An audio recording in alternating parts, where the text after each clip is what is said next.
This is Hereditary Horror Movie Explained, so relax and enjoy.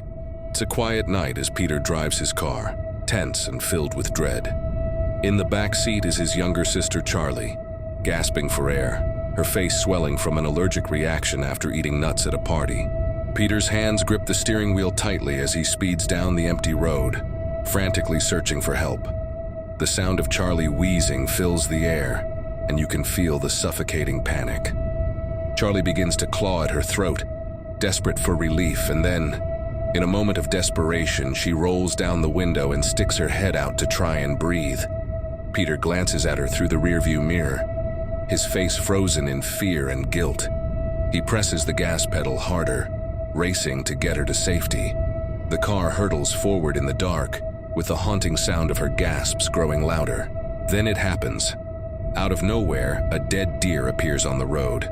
Peter instinctively swerves to avoid it, and for a split second, everything slows down. Charlie's head is still out of the window as the car veers too close to a telephone pole.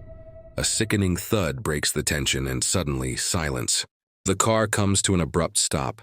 The camera lingers on Peter's face. He's frozen, wide-eyed, his breathing shallow. He doesn't look back. He doesn't scream. He doesn't cry. He sits there, utterly paralyzed by the realization of what just happened. Finally, Peter takes his hands off the steering wheel and stares ahead blankly, refusing to glance behind him. He knows. He doesn't need to look to confirm it. Slowly, almost mechanically, he drives home, the camera capturing the eerie quiet inside the car. He parks in the driveway, steps out, and walks into the house as if in a trance. No words, no emotions, just complete and utter shock. He goes straight to his room and lies in bed, staring at the ceiling, his face devoid of life. Time passes in silence. Then morning comes. The camera pans to Peter's face, still awake, haunted by the events of the night. From the background, we hear his mother, Annie, heading outside to start her day. Her footsteps fade as she approaches the car.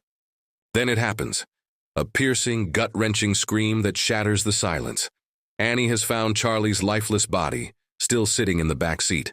Her cries of anguish echo through the house, raw and unfiltered, as the camera cuts back to Peter, who remains frozen, tears streaming silently down his face.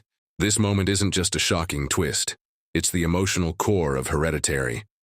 It's where the family's fractures deepen and their grief becomes unbearable. But what makes it even more chilling is that this tragedy is just the beginning. Unseen forces have been at work from the very start, manipulating events to lead the family to this breaking point. This is where the true horror begins, and as you watch, you realize there's no escape from what's coming. Hereditary isn't just a story about loss, it's about how grief, guilt, and family secrets can spiral into something far more sinister.